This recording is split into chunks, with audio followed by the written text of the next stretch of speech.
Welcome back to my channel. ಏನು ನನ್ನ ಚಾನಲ್ನಲ್ಲಿ ನಮ್ಮದೇ ವಿಡಿಯೋ ಓಡ್ತಾ ಇದೆ ಅಂದ್ಕೊಂಡ್ರಾ? ಸೊ ನನ್ನ ಸಿಸ್ಟರ್ ಮನೆಯಲ್ಲಿ ನಾನು ಯೂಟ್ಯೂಬ್ನಲ್ಲಿ ಅಪ್ಲೋಡ್ ಮಾಡಿರೋ ವೀಡಿಯೋಸ್ನ ಹಾಕ್ಕೊಂಡು ನೋಡ್ತಾ ಇದ್ರು ಅಂತ ಹೇಳಿ ಒಂದು ವಿಡಿಯೋ ಕಳಿಸಿದ್ರು. ಸೊ ತುಂಬ ಖುಷಿ ಆಯಿತು. ಸೊ ನನ್ನನ್ನು ನೋಡೋವಂಥವ್ರು ಇಷ್ಟಪಟ್ಟು ಹಾಕ್ಕೊಂಡು ನೋಡೋ ಅಂಥವ್ರು ಇದ್ದಾರಲ್ಲ ಅಂತ. ಸೊ ಹಾಗೆ ಅದೊಂದು ಕ್ಲಿಪ್ಪಿಂಗ್ನ ಹಾಗೆ ಹಾಕಿದೆ. ಇದು ಯುಗಾದಿ ನಂತರದ ವೀಡಿಯೋಗಳು. ಯುಗಾದಿ ಆದಮೇಲೆ ವಿಡಿಯೋ ಮಾಡಬೇಕು ಅಂತಲೇ ಅನಿಸಿರಲಿಲ್ಲ ನನಗೆ. ಅವಾಗವಾಗ ಒಂಥರ ಅದು ಮೈಂಡು ಮಾಡಿದ್ರೆ ಕಂಟಿನ್ಯೂಯಸ್ ಆಗಿ ಕ್ಲೀನಿಂಗ್ ವ್ಲಾಗ್ ಅಂದ್ಕೊಂಡು 15-20 ದಿವಸ ಬರೀ ಕ್ಲೀನಿಂಗ್ ಮಾಡೋದು ವ್ಲಾಗ್ ಮಾಡೋದು ಇದೇ ಮಾಡಿದ್ದೀನಿ. ಒಂದು ವಾರ ಫುಲ್ಲು ಡೈಲಿ ವ್ಲಾಗ್ ಮಾಡಿದೆ. ಅದಾದಮೇಲೆ ಮತ್ತೆ ಯಾಕೋ ಏನೇನೋ ಬೇಜಾರುಗಳು ಸ್ಟಾರ್ಟ್ ಆಯಿತು, ಡ್ರಾಪ್ ಆದೆ.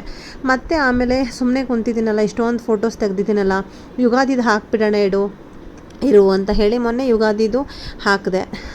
ಸೊ ಆಮೇಲೆ ಮತ್ತೆ ಬೇಜಾರಾಯಿತು, ಏನೋ ಸ್ವಲ್ಪ ಮೂಡ್ ಡ್ರಾಪ್ ಆಯಿತು. ಹೋಗು ಬೇಡವೇ ಬೇಡ ಏನು ಮಾಡೋದು ಅಂತ ಸುಮ್ಮನಾದೆ. ಆಮೇಲೆ ಇದೆಲ್ಲ ವೀಡಿಯೋಸ್ಗಳು ನೋಡ್ತಾ ಇದ್ನಲ್ಲ. ಸೊ ನನ್ನ ಮಗಳದ್ದು ಆ್ಯನ್ಯುವಲ್ ಡೇ ಫಂಕ್ಷನ್ಗೆ ಅಂತ ಹೇಳಿ ಈ ಥರ ಡ್ರೆಸ್ ಹಾಕ್ಕೊಂಡು ನಾವು ಕರ್ಕೊಂಡು ಹೋಗಿದ್ದಿದ್ದು. ಸೊ ಆ್ಯನ್ಯುವಲ್ ಡೇ ದಿನ ಅವಳು ತುಂಬ ಚೆನ್ನಾಗಿ ಡ್ಯಾನ್ಸ್ ಮಾಡಿದ್ಲು. ಅದನ್ನ ಇನ್ಸ್ಟಾಗ್ರಾಮ್ನಲ್ಲಿ ಕೂಡ ಪೋಸ್ಟ್ ಮಾಡಿದ್ದೀನಿ, ನೀವು ನೋಡ್ಬೋದು. ಹಾಗಾಗಿ ಇವತ್ತು ಯಾಕೆ ಏನಿದ್ರು ಅದನ್ನು ವಿಡಿಯೋದಲ್ಲಿ ಶೇರ್ ಮಾಡ್ಕೊಳ್ಳೋಣ. ನಮ್ಮ ನೋವು, ನಲಿವು, ಕಷ್ಟ, ಸುಖ ಏನೇ ಇದ್ರೂ ನಾನು ಶೇರ್ ಮಾಡ್ಕೊಂಡಿದ್ರೆ ಅಟ್ಲೀಸ್ಟ್ ಒಂದು 5 ವರ್ಷ ಆದಮೇಲೆ ನಾನೇ ಅದನ್ನು ನೋಡ್ಬೋದಲ್ವಾ ಅಂತ ಹೇಳಿ ನಾನು ವಿಡಿಯೋಸ್ ಎಲ್ಲ ಡೌನ್ಲೋಡ್ ಮಾಡಿಕೊಂಡು ನೋಡ್ಬೋದಲ್ವಾ ಅಂತ ಹೇಳಿ ಏನು ಮಾಡಿದೆ, ಇವಾಗ ಸ್ಟಾರ್ಟ್ ಮಾಡಿದೆ ನಾನು ವಿಡಿಯೋಗಳನ್ನ ಹಾಕ್ಬಿಡೋಣ ಅಂತ ಹೇಳಿ. ಅಲ್ಲೇ ಒಂದಷ್ಟು ವಿಡಿಯೋಗಳು ಮಾಡಿರೋಣ ಅಂತ ಹೇಳಿ ಮಾಡಿದ್ವಲ್ಲ, ಆ ವಿಡಿಯೋಗಳೇ ಇತ್ತು, ಅದಕ್ಕೆ ಹಾಕಿದ್ದೀನಿ. ಅಯ್ಯೋ ನನ್ನ ಮಗಳಂತೂ ತುಂಬ ಚೆನ್ನಾಗಿ ಮಾಡಿದ್ಲು. ಡ್ಯಾನ್ಸ್ ಅಂತೂ ಸಖತ್ ಇಷ್ಟ ಅದಕ್ಕೆ. ಸೊ ಇನ್ಸ್ಟಾಗ್ರಾಮ್ನಲ್ಲಿ ಹಾಕಿದ್ದೀನಿ, ಸ್ಟೇಟಸಲ್ಲೂ ಹಾಕ್ತಾ ಇರ್ತೀನಿ ಆವಾಗವಾಗ. ಸೊ ಅಲ್ಲಿ ತೆಗೆದಿರೋಂತಹ ವಿಡಿಯೋಗಳು, ಯುಗಾದಿ ನಂತರದ ವಿಡಿಯೋ ಇವೆಲ್ಲ ಅಂತ ಹೇಳಿ ಸುಮ್ಮನೆ ಹಾಗೆ ಏನೇನಿದೆ ವೀಡಿಯೋಸ್ಗಳು ಹಾಕೋಣ ಅಂತ ಹೇಳಿ ಹಾಕಿದೆ. ಆ್ಯಕ್ಚುಲಿ ನಮ್ಮ ಅಪ್ಪ ಅಮ್ಮ ನನ್ನ ಮಗಳ ಫಂಕ್ಷನ್ಗೋಸ್ಕರನೇ ಬನ್ನಿ ಅಂತ ನಾನು ಹೇಳಿದ್ದು. ಬಟ್ ಅವ್ರಿಗೂ ಸ್ವಲ್ಪ ಹೆಲ್ತ್ ಇಶ್ಯೂಸ್ ಆಗಿತ್ತು. ಅವ್ರದ್ದು ಹೆಲ್ತ್ ತೋರಿಸ್ಕೊಂಡು ಹಾಗೆಯೇ ಅದೇ ಟೈಮಲ್ಲಿ ಇವಳ್ದು ನೋಡಿಕೊಂಡು ಒಟ್ಟಿಗೆ ಹೋಗ್ಬೋದಲ್ವಾ ಅಂತ ಹೇಳಿ ಪ್ಲ್ಯಾನ್ ಮಾಡ್ಕೊಂಡು ಬಂದಿದ್ದರು. ಹಾಗೆ ಈ ಟೈಮ್ನಲ್ಲೇ ಹ್ಯಾಸಿಟಿಸ್ ನಾನು ಮೊದಲೇ ಹೇಳಿದಾಗೆ ನಮ್ಮ ಅಪ್ಪಂಗೆ ಟೀತ್ದು ಪ್ರಾಬ್ಲಮ್ ಇತ್ತು, ಕೀಳ್ಸಿರೋದು. ಅದಕ್ಕೆ ಅಪಾಯಿಂಟ್ಮೆಂಟ್ ತೊಗೊಂಡು ಅದೊಂದು 3 to 4 ಸೆಷನ್ ಹೋಗಿದ್ದು ಬಂದ್ವಿ. ಆಮೇಲೆ ಏನೋ ಸ್ವಲ್ಪ ಸೆಟ್ಟನ್ನೇ ಸರಿ ಮಾಡಿಕೊಟ್ರು. ಅವ್ರಿಗೂ ವಯಸ್ಸಾಯ್ತು, ಇನ್ನೇನು ಹಲ್ಲನ್ನ ಫಿಕ್ಸ್ ಮಾಡಿಸಿ ಪರ್ಮನೆಂಟಾಗಿ ಅದೇನೇ ಬಿದ್ದೋಯ್ತು ಅಂದಮೇಲೆ ಇನ್ನೇನು ಮಾಡೋಕ್ಕಾಗಲ್ಲ ಅಂತ ಹೇಳಿ ಅದನ್ನೆಲ್ಲ ಮಾಡಿಸಿದ್ರು. ಅದಾದಮೇಲೆ ಸ್ವಲ್ಪ ಬ್ಯಾಕ್ ಪೇನು, ತುಂಬ ಸಿವಿಯರ್ ಬ್ಯಾಕ್ ಪೇನ್ ಇತ್ತು. ಇಲ್ಲೂ ಒಂದು 3 ಕಡೆ ಅವ್ರನ್ನ ತೋರಿಸಿದ್ವಿ. ಒಂದು ಕಡೆ ಅಂತೂ ಸ್ಯಾಟಿಸ್ಫ್ಯಾಕ್ಷನ್ ಆಗಲಿಲ್ಲ, ಹಿಂದೆ ಬಂದ್ವಿ. ಆಮೇಲೆ ಇಲ್ಲೇ ಒಂದು ಗೌರ್ಮೆಂಟ್ ಹಾಸ್ಪಿಟಲ್ ಹೋದ್ವಿ, ಅಲ್ಲೊಂಥರ ಒಪಿನಿಯನ್ ಹೇಳಿದ್ರು. ಆಮೇಲೆ 3rd ಒಪಿನಿಯನ್ಗೆ ಒಂದು ಕಡೆ ಹೋದ್ವಿ, ಅವ್ರು 10 days ಟ್ಯಾಬ್ಲೆಟ್ ಕೊಟ್ಟರು. ಅಂತ ತೊಗೊಂಡು ಹೋಗಿದ್ರು. ಆ್ಯಕ್ಚುಲಿ ನಮ್ಮಪ್ಪ ಊರಿಗೆ ಹೋಗಿ ಅಲ್ಲಿ 10 ದಿನ ಆ ಟ್ಯಾಬ್ಲೆಟ್ ತೊಗೊಂಡು ಆದಮೇಲೆ ಪಾಪ ಇವಾಗ ಮತ್ತೆ ಬಂದಿದ್ದರು. ಇವತ್ತು ವಿಡಿಯೋ ಎಡಿಟ್ ಮಾಡ್ತಾ ಇದ್ದೀನಲ್ವ, ಆ್ಯಕ್ಚುಲಿ ಇವತ್ತು ಹೋದರು ಅವರು. ನಿನ್ನೆ ಬಂದೆ ಇವತ್ತು ಹೊರಟೋದ್ರು, ಪಾಪ ಇರಲೇ ಇಲ್ಲ. ತೋರಿಸ್ಕೊಂಡ್ರು. ಇವತ್ತು ಕರ್ಕೊಂಡು ಹೋಗಿದ್ರು ನನ್ನ ಹಸ್ಬೆಂಡು, ತೋರಿಸಿದ್ರು. ಮತ್ತೆ 20 days ಮಾತ್ರೆ ಕೊಟ್ಟಿದ್ದಾರಂತೆ. ಬಟ್ ನನಗನ್ಸೋ ಪ್ರಕಾರ ವಯಸ್ಸಾಯ್ತಲ್ವಾ, ಇನ್ನೆಷ್ಟೇ ಮಾತ್ರೆ ತೊಗೊಂಡ್ರು ಏನೇ ಮಾಡಿದ್ರು ಅದು ಹೇಳಿದ್ರೆ ಬೈತಾರೆ ನಮ್ಮ ಅಪ್ಪ. ಬಟ್ ಆದರೆ ಅದು ರಿಯಾಲಿಟಿ. ವಯಸ್ಸಾದಮೇಲೆ ಏನಾಗುತ್ತೆ, ನಾವು ಏನೇ ಟ್ಯಾಬ್ಲೆಟ್ನ ಕೊಟ್ಟು ಅದನ್ನು ಸರಿ ಮಾಡೋಕ್ಕಾಗೋದಿಲ್ಲ. ಏನು ಅಂದರೆ ಆದಷ್ಟು ರೆಸ್ಟ್ ತೊಗೋಬೇಕು, ಮನೇಲಿ ಇರಬೇಕು, ಮನೇಲಿ ಮಲಗಿರಬೇಕು, ಮನಃಶಾಂತಿ ಇರಬೇಕು, ನೆಮ್ಮದಿಯಾಗಿ ಮಲ್ಕೋಬೇಕು, ರೆಸ್ಟ್ ಮಾಡಬೇಕು, ಓಡಾಡಬೇಕು ಅಂತ ಒಂಚೂರು ವಾಕಿಂಗ್ ಮಾಡ್ಕೊಂಡಿರಬೇಕು. ಅಷ್ಟೇ ಈ ಏಜಲ್ಲಿ ಆಗೋದು. Almost 75 years ಮೇಲಾಯಿತು. ಇನ್ನು ಎಷ್ಟು ಬಾಡಿ ಎಷ್ಟು ದುಡಿಯೋಕ್ಕಾಗುತ್ತೆ. ನಾವು ಹೇಗೆ ಕೈಕಾಲು ಶಕ್ತಿ ಇರಲ್ಲ ದುಡಿಯೋಕ್ಕೆ ಅಂದಂಗೆ ಬಾಡಿ ಪಾರ್ಟ್ಸ್ಗಳು ಕೂಡ ಹಾಗೆ ಅಲ್ವಾ. ಸೊ 20 ದಿನಕ್ಕೆ ಕೊಟ್ಟಿದ್ದಾರೆ, ನೋಡಬೇಕು. ಅವ್ರು ಮಲ್ಕೊಂಡು ರೆಸ್ಟ್ ತೊಗೊಂಡು ಮಾತ್ರೆ ನುಂಗಿ ಏನೋ ಒಂದಷ್ಟು ಟೆಂಪ್ರವರಿ ಸೊಲ್ಯೂಷನ್ ಸಿಗ್ಬೋದೇನೋ ಅಂತ ಅನ್ನಿಸ್ತಿದೆ. ಇಲ್ಲ ಅಂದರೆ ನೋಡಬೇಕು. ಇನ್ನೊಂದು ಲಾಸ್ಟ್ ಸಜೆಷನ್ನು ಫಿಸಿಯೋಥೆರಪಿ ಮಾಡಿಸೋರಂತೆ ಅಂತ ಹೇಳಿದ್ದಾರೆ. ಸೊ ನೋಡೋಣ. ಇವಾಗ ಹೋಗಿದ್ದಾರಲ್ಲ, ಇದೊಂದು 20 days ಆಗಿ 1 month ಆದಮೇಲೆ ಮತ್ತೆ ಕರೆಸ್ಕೊತೀನಿ. ಆವಾಗ ಬೇಕಾದರೆ ಫಿಸಿಯೋಥೆರಪಿ ಮಾಡಿ ನೋಡ್ಸೋದು ಅಂತ ಹೇಳಿ ಸುಮ್ಮನೆ ಆಗಿಬಿಟ್ಟಿದ್ದೀನಿ. ಇಲ್ಲಿ ನೋಡ್ಬೋದು ನಂದು ನಾನೇನೋ ಸ್ಟೋರಿ ಹೇಳೋಕ್ಕೆ ಹೋಗಿ ಇದು ಎಲ್ಲೆಲ್ಲಿಗೋ ಹೋಯಿತು. ಸೊ ನನ್ನ ಮಗಳದ್ದು ಡ್ಯಾನ್ಸ್ ಇತ್ತು ಅಂತ ಬಂದಿದ್ದರು. ಏನು ಸಖತ್ತಾಗಿ ಡ್ಯಾನ್ಸ್ ಮಾಡಿದ್ಲು ಗೊತ್ತಾ ಗೈಸ್, ಸಖತ್ತಾಗಿ ಮಾಡಿದ್ಲು ಮಾತ್ರ. ನಮ್ಮ ಅಪ್ಪ ಅಮ್ಮಂಗಂತೂ ಫುಲ್ಲು ಖುಷಿ ಆಗೋಯಿತು, ತುಂಬ ಚೆನ್ನಾಗಿ ಮಾಡಿದ್ಲು. ಅದರಲ್ಲೂ ಆ ಬಟ್ಟೆ ಅವಳಿಗೆ ದಪ್ಪ ಆಗ್ಬಿಟ್ಟಿತ್ತು. ಇಲ್ಲ ಅಂದಿದ್ರೆ ಅವಳು ಮಾಡಿರೋ ಡ್ಯಾನ್ಸು ಇನ್ನೂ ಎದ್ದು ಕಾಣ್ತಾ ಇತ್ತು ಅಂತ ಇದ್ರು ನಮ್ಮಪ್ಪ. ಅದೂ ರಿಯಾಲಿಟಿನೇ. ಆ್ಯಕ್ಚುಲಿ ಆ ಬಟ್ಟೆ ತುಂಬ ಡುಮ್ಮುಕ್ಕಿತ್ತು. ಅವಳು ಎಷ್ಟು ಜೋರಾಗಿ ಸ್ಟೆಪ್ ಆಗ್ತಿದ್ದಾಳೆ ಅಂದರೆ ಆ ಬಟ್ಟೆನಲ್ಲಿ ಅಷ್ಟು ಕಾಣಿಸ್ತಾ ಇಲ್ಲ. ನಾರ್ಮಲ್ ಸಾಫ್ಟಾಗಿರೋ ಬಟ್ಟೆ ಹಾಕಿದ್ದಿದ್ರೆ ಮಾತ್ರ ಇನ್ನೂ ಸಖತ್ತಾಗಿ ಕಾಣಿಸಿರೋದು ಅವಳು ಡ್ಯಾನ್ಸು. ಅಷ್ಟು ಜೋರಾಗಿ ಕುಂದಿದ್ದಾಳೆ ಅವಳು. ಅಲ್ಲಿ ಇಡೀ ಅವಳು ಟೀಮಲ್ಲಿ ಅವಳೊಬ್ಬಳೇ ಸಖತ್ತಾಗಿ ಸ್ಟೆಪ್ಸ್ನ ನೋಡ್ಕೊಳ್ತೀರಾ, ಕರೆಕ್ಟ್ ಸ್ಟೆಪ್ಸ್ಗಳನ್ನ ಹಾಗೆ ಮಾಡ್ತಾ ಇರೋದು. ಸಖತ್ ಖುಷಿ ಆಯ್ತಪ್ಪ ನನಗಂತೂ. ಸಖತ್ ಹಾಕೊಂಡಿದ್ಲು ಮಾತ್ರ. ವಿಜಿಲ್ಸ್ ನೋಡಿ ಹೆಂಗೆ ಬರ್ತಾ ಇದೆ.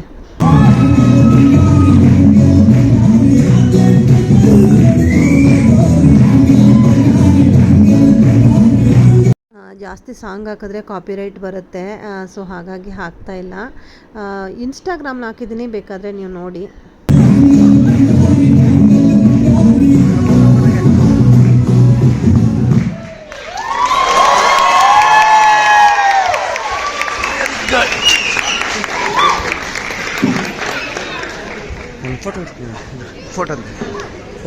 ನೋಡಿದ್ರಲ್ವ ಹೆಂಗೆ ಕೇಳಿಸ್ತು ಅಂತ. ಸೊ ಬಂದು ನಾನು ದೃಷ್ಟಿ ತೆಗೆದೆ. ನೋಡಿ ಅದೇನು ದೃಷ್ಟಿ ಬಿತ್ತೋ ಏನೋ, ಆಲ್ರೆಡಿ ಕಿವಿದು ಬೀಳಿಸ್ಕೊಂಡಿದ್ದಾಳೆ. ಆಲ್ರೆಡಿ ಒಂದು ಸತಿ ಕಿವಿದನ್ನ ಬೀಳಿಸಿ ಆ ಕೆಳಗಡೆದು ಸಿಕ್ಕಿ ಮೇಲ್ಗಡೆ ಕಡ್ಡಿ ಸಿಗದಿರಾ ಮತ್ತೆ ಹೋಗಿ ಅದನ್ನು 3,500 4,000 ಅದೊಂದೇ ಒಂದು ಪುಟಾಣಿ ಕಡ್ಡಿಗೆ ಅದೆಷ್ಟು ಮಿಲಿನೋ ಐತೆ ಅಷ್ಟೇ ಅದು. ಅದನ್ನೇ ಹಾಕಿಸ್ಕೊಂಡು ಬಂದಿದ್ವಿ. ನೋಡಿದ್ರೆ ಇವಾಗ ಮತ್ತೆ ಕಿವಿದನ್ನ ಕೆಳಗಡೆ ಬೀಳಿಸ್ಬಿಟ್ಟಿದ್ದಾಳೆ. ಇವಾಗ ಮತ್ತೆ ಹಾಕಬೇಕು. ಇಲ್ಲಿ ನೋಡಿ, ನಾನು ಸ್ಕೂಲ್ಗೆ ಹೋಗಿರ್ಬೇಕಾದ್ರೆ ಅವರಪ್ಪ ಈ ಥರದ್ದೆಲ್ಲ ಏನೇನೋ ಹೇಳ್ತಾರಲ್ಲ ಅದನ್ನು ನೋಡಿಕೊಂಡು ಮಾಡಿರೋ ಅಂಥದ್ದು. ನಾನು ನೋಡೇ ಇಲ್ಲ ಇದನ್ನು. ನಾನು ಇವಾಗಲೇ ಎಡಿಟ್ ಮಾಡಬೇಕಾದ್ರೇ ನೋಡ್ತಾ ಇದ್ದೀನಿ. ಈ ಥರದ್ದೆಲ್ಲ ಮಾಡ್ತಾ ಇರ್ತಾಳೆ. ರೀಲ್ಸ್ ಏನಾದರೂ ನಾನು ನೋಡ್ತಿರ್ತೀನಲ್ಲ, ಅವಾಗ ನೋಡಿರ್ತಾಳಲ್ಲ ನಾನು ಮಾಡೋದು, ಹಾಗೆ ಮಾಡ್ತಾಳೆ. ನಾನು ನಿಜ ಹೇಳಬೇಕು ಅಂದರೆ ಕಂಪ್ಲೀಟಾಗಿ ಅವಳಿಗೆ ಯಾವ ರೀಲ್ಸ್ನೂ ಪ್ರಾಕ್ಟೀಸ್ ಮಾಡೋದೇ ಇಲ್ಲ. ನಾನು ನೋಡ್ಕೊಂಡು ಮಾಡು ಅಂತ ಹೇಳ್ಬಿಟ್ಟು ನಾನು ಮಾಡಿಬಿಡ್ತೀನಿ, ಅದಕ್ಕೆ ತಕ್ಕನಾಗ ಹಂಗೆ ಮಾಡ್ತಾಳೆ.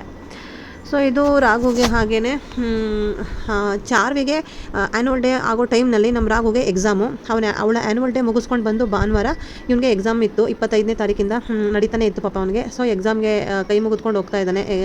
ಯೂಶ್ವಲಾಗಿ ಎಕ್ಸಾಮ್ ಬಂದಾಗ ಕೈ ಮುಗಿದು ಎಲ್ಲ ಮಾಡಿ ಹೋಗೋದು, ಆ ಥರ ಕೈ ಮುಗ್ಕೊಂಡು ಹೋಗ್ತಾ ಇದ್ದಾನೆ. ಹಾಗೆಯೇ ಅವ್ನಿಗೆ ಎಕ್ಸಾಮ್ ಟೈಮ್ ನಡೀತಿರ್ಬೇಕಾದ್ರೆ ನನ್ನ ಮಕ್ಳಿಗೂ ಕೂಡ ಅಂದರೆ ನಾನು ಹೋಗೋ ಸ್ಕೂಲಲ್ಲೂ ಕೂಡ ಎಕ್ಸಾಮ್ ಎಲ್ಲ ಮುಗಿದು ಗ್ರ್ಯಾಜುಯೇಷನ್ ಡೇ ಸ್ಟಾರ್ಟ್ ಆಗಿತ್ತು. ಸೊ ಗ್ರ್ಯಾಜುಯೇಷನ್ ಡೇ ಎಲ್ಲ ನಡೀತಾ ಇತ್ತಲ್ವ, ಅದು ಒಂದು ಕ್ಲಿಪ್ಪಿಂಗ್ ನನಗಿರಲಿ. ನನ್ನ ಮಕ್ಕಳು ನನಗೆ ಇವರೇ ಫಸ್ಟ್ ಬ್ಯಾಚು. ಅಂದರೆ ನಾರಾಯಣ ಈ ಟೆಕ್ನೋ ಸ್ಕೂಲ್ಗೆ ನಾನು ಜಾಯ್ನ್ ಆದಮೇಲೆ ಇವರೇ ನನ್ನ ಫಸ್ಟ್ ಬ್ಯಾಚು. ಸೊ ಹಾಗಾಗಿ ನನಗೂ ಕೂಡ ಒಂದು ಮೆಮೊರಬಲ್ ಇರುತ್ತೆ ಅಂತ ಹೇಳಿ ನಾನು ಒಂದಷ್ಟು ವಿಡಿಯೋ ಮಾಡ್ಕೊಂಡಿದ್ದೆ. ಆಮೇಲೆ ನಮ್ಮ ನಮ್ಮ ಮನೆಯವ್ರು ಕರ್ಕೊಂಡು ಬಂದು ಅಪ್ಪ ಅಮ್ಮನ್ನ ಊರಿಗೆ ಬಿಟ್ಬಿಟ್ಟು ಬಂದರು. ಅದೇ ದಿನ ನಾನು ಒಂದು ಸ್ವಲ್ಪ ವೀಡಿಯೋಸ್ ಮಾಡೋಣ ಅಲ್ಲಿಂದ ಬಂದಮೇಲೆ ಅಂತ ಹೇಳಿ ವಿಡಿಯೋ ಮಾಡ್ತಾ ಇರೋದು. ಜಸ್ಟು ಮನೆಗೆ ಬಂದಮೇಲೆ ಒಂದು ರೀಲ್ಸ್ ಮಾಡೋದು. ಅಂದರೆ ಯೂಶ್ವಲಾಗಿ ಸೀರೆ ಹಾಕೊಂಡು ಹೋಗಲ್ಲ, ಡ್ರೆಸ್ ಹಾಕೊಂಡು ಹೋಗ್ತಿರ್ತೀವಿ. ಯಾವಾಗಾದರೂ ಸೀರೆ ಹಾಕೊಂಡಾಗ ಮತ್ತೆ ನಾ ಸೀರೆ ಏನು ಹಾಕೊಳ್ಳಲ್ವಲ್ಲ ನಾನು, ಅದಕ್ಕೆ ಹೋಗಲಿ ಅಂತ ಹೇಳಿ ಒಂದಷ್ಟು ವಿಡಿಯೋ ಮಾಡ್ಕೊಂಬಿಡೋದು, ಅದನ್ನೇ ಪೋಸ್ಟ್ ಮಾಡೋದು. ಬಟ್ ಏನಾಗ್ಬಿಟ್ಟಿದೆ, ತುಂಬ ಜನಕ್ಕೆ ಇವಾಗ ನಾನು ನನ್ನ ಫ್ರೆಂಡ್ ಒಬ್ಬರ ಜೊತೆ ಮಾತಾಡಿದೆ. ತುಂಬ ದಿನ ಆದಮೇಲೆ ಮಾತಾಡಿಸಿದ್ದು ಅವರು, ನನ್ನ ರಿಲೇಷನ್ ಕಮ್ ಫ್ರೆಂಡ್ ಕೂಡ ಹೌದು. ಅವ್ರು ಹೇಳಿದ್ರು, ನಾನು ಬೇರೆಯವ್ರ ಥರನೇ ಅಂದ್ಕೊಂಡಿದ್ದೆ ಅಕ್ಕ, ನಿಮ್ಮದು ನೋಡಿ ಆರಾಮಾಗಿ ಬೆಂಗಳೂರಲ್ಲಿ ಏನೋ ದುಡಿತಾರೆ ಮಾಡ್ತಾರೆ. ಬೆಂಗಳೂರಲ್ಲಿ ನಿಭಾಯಿಸೋದು ಕಷ್ಟ, ಮಕ್ಕಳನ್ನ ನೋಡಿಕೊಂಡು ಕೆಲಸ ನೋಡಿಕೊಂಡು ಮನೇಲಿ ಮಾಡಿಕೊಂಡು ನಿಭಾಯಿಸೋದು ಕಷ್ಟ. ಬಟ್ ಆದರೆ ದುಡಿತಾರೆ, ಚೆನ್ನಾಗಿ ಎಂಜಾಯ್ ಮಾಡ್ತಾ ಇದ್ದಾರೆ ಅಂತಲೇ ಅಂದ್ಕೊಂಡಿದ್ದೆ. ನಿಮಗೂ ಇಷ್ಟೊಂದು ಕಷ್ಟ ಇದೆ ಅಂತ ನನಗೆ ಇವಾಗಲೇ ಗೊತ್ತಾಗಿದ್ದು ಅಂತ ಹೇಳಿದ್ರು. ನನಗೆ ಆವಾಗ ಶಾಕ್ ಆಯಿತು. ಹೌದಾ, ಇಷ್ಟೆಲ್ಲ ನಮ್ಮ ಬಗ್ಗೆ ಗೊತ್ತಿರೋರ್ಗು ಹಿಂಗೆ ಅನಿಸುತ್ತಾ, ನನ್ನ ಪ್ರೊಫೈಲ್ ನೋಡಿದ್ರೆ, ನನ್ನ ಸ್ಟೇಟಸ್ ನೋಡಿದ್ರೆ, ನನ್ನ ರೀಲ್ಸ್ಗಳು ನೋಡಿದ್ರೆ ಅಂತ ಹೇಳಿ ನನಗೆ ಆಶ್ಚರ್ಯ ಆಯಿತು ನಿಜವಾಗ್ಲೂ. ಯಾಕೆ ಅಂತ ಹೇಳಿದ್ನಲ್ಲ, ಒಂದು 5 ನಿಮಿಷದ ರೀಲು ಅದು ಅಷ್ಟೇ. ಸ್ಕೂಲಿಂದ ಬಂದ ತಕ್ಷಣ ಸ್ಯಾರಿ ಬಿಚ್ಚಿಡೋಕ್ಕಿಂತ ಮುಂಚೆ ಒಂದು 5 ನಿಮಿಷದ ರೀಲ್ಸ್ ಮಾಡಿ ಪೋಸ್ಟ್ ಮಾಡ್ತೀನಿ. ಬಟ್ ಆದರೆ ಅದರಿಂದ ತುಂಬಾ ಸ್ಟ್ರಗಲ್ಸ್ ಇರುತ್ತೆ ನಮ್ಮದು. ಹಾಗೆ ಏನು ಮಾಡೋಕ್ಕಾಗಲ್ಲ. ನಮ್ಮದೇನೇ ಸ್ಟ್ರಗಲ್ಸ್ ಇದ್ರೂ ಅದು ನಮ್ಮ ಕಷ್ಟ ಗೊತ್ತಾಗಲ್ಲ ಖಂಡಿತವಾಗ್ಲೂ. ನಾವೇನು ಶೋ ಮಾಡ್ತೀವಿ ಅದೇ ಗೊತ್ತಾಗೋದು. ನಾನೇನು ನನ್ನ ಕಷ್ಟ ಬೀಳ್ತಾ ಇದ್ದೀನಿ, ಒದ್ದಾಡ್ತಾ ಇದ್ದೀನಿ ಅಂತ ಹತ್ಕೊಂಡು ಕರ್ಕೊಂಡು ವೀಡಿಯೋ ಮಾಡೋಕ್ಕಾಗತ್ತಾ, ನೀವೇ ಹೇಳಿ. ಸೊ ಹಾಗಾಗಿ ಖುಷಿಯಾಗಿರೋದನ್ನ ಡ್ಯಾನ್ಸ್ ಮಾಡೋದನ್ನು ಇನ್ನೊಂದು ಮಾಡೋದನ್ನೇ ವೀಡಿಯೋ ಮಾಡೋಕ್ಕಾಗೋದು. ಹತ್ಕೊಂಡು ಕರ್ಕೊಂಡು ರಾಮಾಯಣ ಮಾಡೋದನ್ನು ವೀಡಿಯೋ ಮಾಡೋಕ್ಕಾಗತ್ತಾ. ಇವಾಗ ರೀಸೆಂಟಾಗಿ ಇನ್ಸ್ಟಾಗ್ರಾಮ್ನಲ್ಲಿ ಜಸ್ಟ್ ಬಿಟ್ಟು ಹೋಗುವೇನು ನಾನು ಅನ್ನೋ ಥರ ಒಂದು ಸತ್ತು ಬಿದ್ದೋಗೋ ಥರ ವೀಡಿಯೋ ಮಾಡಿದ್ದೀನಿ.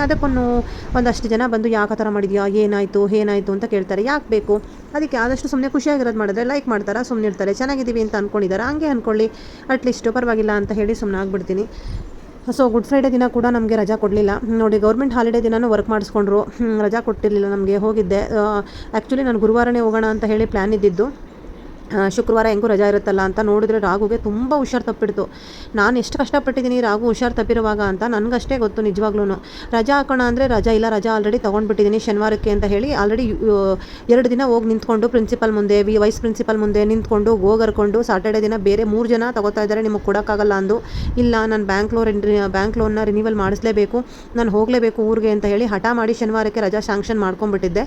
ಇನ್ನು ಅದಕ್ಕಿಂತ ಮುಂಚೆ ಶುಕ್ರವಾರ ರಜಾ ಹಾಕೋಣ ಅಂದರೆ ಹಾಕ್ತಾ ಇರಲಿಲ್ಲ. ಅವನಿಗೂ ಹುಷಾರಿಲ್ವಲ್ಲ ಅಂತ ಹೇಳಿ ಡಾಕ್ಟರಿಗೆ ತೋರಿಸ್ಕೊಂಡು ಅಲ್ಲೇ ಅಲ್ಲೊಂದು 1,000 ಖರ್ಚು ಮಾಡಿಕೊಂಡು ನನ್ನ ಮಗನ್ನ ಹುಷಾರು ಮಾಡಿಕೊಂಡು ಕೊನೆಗೆ ಶುಕ್ರವಾರ ಕೂಡ ಗುಡ್ ಫ್ರೈಡೇ ದಿನ ಡ್ಯೂಟಿ ಮಾಡಿ ನಾನು ಆಮೇಲೆ ಶುಕ್ರವಾರ ನೈಟು ಮನೆಯಿಂದ ಹೊರಟೆ ಅಪ್ಪನ ಮನೆಗೆ ಹೋಗಿ ರೀಚ್ ಆದೆ. ನೀವೇ ನೋಡಿದ್ರಿ ಇವಾಗ ತಾನೇ ವಿಡಿಯೋದಲ್ಲಿ ನನ್ನ ಮಗ ಇಬ್ಬರು ಓಡೋಗಿ ತಬ್ಕೊಂಡಿದ್ದು ಮರಳಿ ಹತ್ರ ಅಪ್ಪ ಕರ್ಕೊಂಡು ಹೋಗೋಕ್ಕೆ ಬಂದಿದ್ರು. ಸೊ ಅದಾದಮೇಲೆ ಮನೆಗೆ ಬಂದೆ. ಮಾಮೂಲಿ ನೈಟ್ ಆಗಿತ್ತು, ರೆಸ್ಟ್ ಮಾಡಿದೆ. ಮತ್ತು ಶನಿವಾರ ಹೋಗಿ ಬ್ಯಾಂಕ್ ಲೋನ್ಸ್ ಎಲ್ಲ ಕುದಿರಲ್ಲಿ ಸ್ವಲ್ಪ ಲೋನ್ ತೆಗೆಸ್ಕೊಂಡಿದ್ದೆ, ಚಿನ್ನದ ಮೇಲೆ ತೆಗೆಸ್ಕೊಂಡಿದ್ದೆ, ಪರ್ಸ್ನಲ್ ಲೋನ್ ತೆಗೆಸ್ಕೊಂಡಿದ್ದೆ. ತುಂಬ ಲೋನ್ಸ್ ಇತ್ತು, ಎಲ್ಲ ರಿನಿವಲ್ಸ್ ಮಾಡಿಸ್ಕೊಂಡೆ. ಯಾಕೆಂದರೆ ಇನ್ನೊಂದು 3 ವರ್ಷ ನಾವು ಆ ಲೋನ್ ಕಟ್ಟೋಕ್ಕಾಗಲ್ಲ. ಯಾಕೆಂದರೆ ಈ ಬೆಂಗಳೂರಲ್ಲೇ ಬೇಕಾದಷ್ಟು ಚಿನ್ನ ಇಟ್ಬಿಟ್ಟಿದ್ದೀವಿ ನಾವು. ಆ ಚಿನ್ನ ಇಟ್ಟಿರೋದನ್ನು ನಾವು ಫಸ್ಟ್ ಬಿಡಿಸ್ಕೋಬೇಕು. ಚಿನ್ನದಕ್ಕೆ ಲೋನ್ಗೆ ಇಂಟ್ರೆಸ್ಟ್ ಜಾಸ್ತಿ. ಸೊ ಹಾಗಾಗಿ ಏನು ಮಾಡೋದು, ಫಸ್ಟ್ ಇದನ್ನು ಬಿಡಿಸ್ಕೊಳ್ಳೋದಕ್ಕೆ ಕಾನ್ಸಂಟ್ರೇಟ್ ಮಾಡೋಣ ಅಂತ ಅದನ್ನು 3-4 ವರ್ಷಕ್ಕೆ ಇನ್ನೇನಿದ್ರು ಇಂಟ್ರೆಸ್ಟ್ ಕಟ್ಕೊಂಡು ಹೋಗ್ತೀವಿ ಇಯರ್ಲಿ. ಅದನ್ನಂತೂ ಇನ್ನು ಬಿಡಿಸ್ಕೊಳಕ್ಕಾಗಲ್ಲ ಅಂತ ಹೇಳಿ ನಾವು ಅಲ್ಲಿ ರಿನಿವಲ್ ಮಾಡಿಸ್ಬಿಟ್ಟು ಬಂದುಬಿಟ್ಟೆ. ಸೊ ಬಂದಾದಮೇಲೆ ಮತ್ತೆ ನನ್ನ ಮಗನಿಗೆ ಇನ್ನೂ ಹುಷಾರಿರಲಿಲ್ವಲ್ಲ, ದಾಸನೂರಿಗೆ ಹೋಗಬೇಕಿತ್ತು. ಭಾನುವಾರ ಎಲ್ಲ ದಾಸನೂರಿಗೆ ಹೋಗಿದ್ದು ಬಂದೆ. ದಾಸನೂರಿಗೆ ಹೋಗಬೇಕಿತ್ತಲ್ವ, ಅದಕ್ಕೆ ಮನೆ ಎಲ್ಲ ಕ್ಲೀನ್ ಮಾಡಬೇಕಿತ್ತು. ಹಾಗೆ ನಮ್ಮ ಕ್ಲಾಸಲ್ಲಿ ಒಬ್ಬರು ನನ್ನ ಫ್ರೆಂಡ್ ಇದ್ದಾರೆ. ಅವ್ರಿಗೆ ನಮ್ಮ ಮನೆ ಹೆಂಗಿದೆ ಮ್ಯಾಮ್ ಹಿಂಗಿದೆ ಮ್ಯಾಮ್ ಅಂತ ಹೇಳ್ತಾ ಇದ್ದೆ. ಸೊ ನಾನು ಒಂದು ವ್ಲಾಗೇ ಮಾಡಿದ್ದೆ, ನಮ್ಮ ಯಗ್ವಾಡಿ ಮನೇನ ಹೋಮ್ ಟೂರ್ ಮಾಡಿದ್ದೆ ಆ್ಯಕ್ಚುಲಿ ನಾನು. ಇವಾಗೆಲ್ಲ ನೋಡ್ತಿರ್ಬೋದು, ಪ್ಯಾಸೇಜ್ ನೋಡಿದ್ರಿ, ವಾಶ್ರೂಮ್ ನೋಡಿದ್ರಿ, ಹೊರಗಡೆ ನೋಡಿದ್ರಿ, ಹಾಲ್ ನೋಡಿದ್ರಿ, ಡೈನಿಂಗ್ ಹಾಲ್ ನೋಡಿದ್ರಿ. ಇದು ಹಿಂದಗಡೆ ಇರುವಂಥ ಮನೆ ಇದು. ನಿಜ ಹೇಳಬೇಕು ಅಂದರೆ ಒಂದು ಚೌಟ್ರ ಇದ್ದಂಗೆ ಇದೆ ನಮ್ಮ ಮನೆ, ಆಯಿತಾ. ಸೊ ಅಂಥ ಮನೇನ ತೋರಿಸ್ಬೇಕು ಅಂತ ಇದ್ದೆ. ನಂಗೆ ಅವತ್ತು ಹುಡುಕ್ತೆ ಎಷ್ಟು ಹುಡುಕಿದ್ರು ನಮ್ಮ ಮನೆ ಫೋಟೋ ಸಿಗಲಿಲ್ಲ. ಅದಕ್ಕೆ ಇರಲಿ ಅಂತ ಹೇಳಿ ಈ ಥರ ಎಲ್ಲ ಅವತ್ತು ಹೆಂಗೂ ದಾಸನೂರಿಗೆ ಹೋಗೋದಕ್ಕೆ ಮನೆ ಎಲ್ಲ ಕ್ಲೀನ್ ಮಾಡಬೇಕಿತ್ತಲ್ವ. ಸೊ ಕ್ಲೀನ್ ಮಾಡಿದ್ದೀನಲ್ಲ ಅಂತ ಹೇಳಿ ವಿಡಿಯೋ ಮಾಡಿಕೊಂಡೆ ಇದನ್ನೆಲ್ಲ. ಬಟ್ ನಿಜವಾಗ್ಲೂ ಕ್ಲೀನ್ ಮಾಡೋ ಅಷ್ಟರಲ್ಲಿ ಸಾಕಾಯಿತು ಅಂತ ಅನ್ನಿಸ್ಬಿಡ್ತು. ಸೊ ನಿಮ್ಗೆ ಅನ್ನಿಸ್ಬೋದು, ಏನೋ ಹೋಗಿ ಒಂದಿನ ಕ್ಲೀನ್ ಮಾಡೋದಕ್ಕೆ ಇಷ್ಟೊಂದು ಅಂದ್ಬಿಟ್ರೆ ಹೆಂಗೆ ಅಂತ. ಬಟ್ ಹಾಗೇನಿಲ್ಲ. ನಮ್ಮ ಮನೆ ನೀವು ಕಟ್ಸಿರೋದು ಇಸ್ವಿ ನೋಡಿದ್ರೆ ಗೊತ್ತಾಗುತ್ತೆ. 2003ರಲ್ಲಿ ಮನೆ ಕಟ್ಟಿರೋದು ನಾವು ಇದನ್ನು. ಆಲ್ಮೋಸ್ಟ್ ನಾನು ಮದುವೆ ಆಗಿದ್ದು 2015. ಅಲ್ಲಿ ತನಕನೂ ಕೂಡ ನಾನು ಈ ಮನೆ ಕೆಲಸನ ಮಾಡಿದ್ದೀನಿ. ಈ ಮನೇನ ಕಂಪ್ಲೀಟಾಗಿ ನಿಜ ಹೇಳಬೇಕು ಅಂದರೆ ನನ್ನ ಪುಟಾಣಿ ಫ್ರೆಂಡ್ಸ್ಗಳಿದ್ರು. ನಾನು ಇವತ್ತು ಅವ್ರನ್ನ ನೆನೆಸ್ಕೊತೀನಿ. ದೇವಣ್ಣನ ಮಗಳು ಅಂತ ಇದ್ಲು, ನಮ್ಮ ಸುಂದರಕ್ಕನ ಮಗಳು ಮಮತಾ ಅಂತ ಇದ್ಲು, ನನ್ನ ಫ್ರೆಂಡ್ ಶ್ರುತಿ ಅಂತ ಇದ್ಲು, ಎಲ್ಲ ಚೋಟ ಫ್ರೆಂಡ್ಸ್ಗಳೇ. ಆಮೇಲೆ ಇನ್ನೊಬ್ಳು ರಶ್ಮಿ ಅಂತ ಇದ್ಲು, ಶಿವಣ್ಣನ ಮೊಮ್ಮಗಳು ಅಂತ. ಇವರೆಲ್ಲರೂ ಬರೋರು ನಮ್ಮ ಮನೆಗೆ. ಎಲ್ಲರೂ ಇವರೆಲ್ಲ ಕರ್ಕೊಂಡು ಬಂದು ಇಡೀ ಮನೆಯೆಲ್ಲ ಕ್ಲೀನ್ ಮಾಡವೆ ಡೈಲಿ. ನೀವು ನಂಬ್ತಿರೋ ಬಿಡ್ತೀರೋ, ಇಡೀ ಮನೇನ ಡೈಲಿ. ಅವಾಗ ನೆಟ್ಟಿಗೆ ನಿಂತ್ಕೊಂಡು ಇವಾಗ ಒರೆಸ್ತೀವಲ್ಲ, ಆ ಮಾಪ್ ಕೂಡ ಇರಲಿಲ್ಲ. ಆ ಮಾಪ್ ಇಲ್ದಿರ ಮಂಡಿನಲ್ಲಿ ಬಗ್ಕೊಂಡು ಫುಲ್ಲು ಇಡೀ ಮನೆ ಒರೆಸೋವೆ, ಡೈಲಿ ಒರೆಸೋವೆ. ನಮ್ಮ ಅಪ್ಪ ಕೆಲವರು ಬಂದು ಹೇಳ್ಬಿಡೋರು, ನೀನು ಒರೆಸಿ ನೆಲ ಎಲ್ಲ ಫುಲ್ಲು ನೈಸ್ ಆಗಿಬಿಡುತ್ತೆ, ಜಾರ್ ಬೀಳಂಗೆ ಆಗ್ಬಿಡುತ್ತೆ, ಡೈಲಿ ಒರೆಸ್ಬೇಡ, ಒಂದಿನ ಬಿಟ್ಟು ಒಂದಿನಾದ್ರೂ ಒರೆಸು, ಇಲ್ಲ ವಾರಕ್ಕೆ 2 ದಿನ ಒರೆಸಂಗೆ ಮಾಡ್ಕೊಳ್ಳಿ ಅಂತ ಹೇಳಿ ನಮ್ಮ ಅಮ್ಮನಿಗೆ ಹೇಳೋರು. ಅಷ್ಟರ ಮಟ್ಟಿಗೆ ಒರೆಸಿ ಯಪ್ಪ ಅಷ್ಟು ಒರೆಸಿಟ್ಬಿಡ್ತಿದ್ದೆ.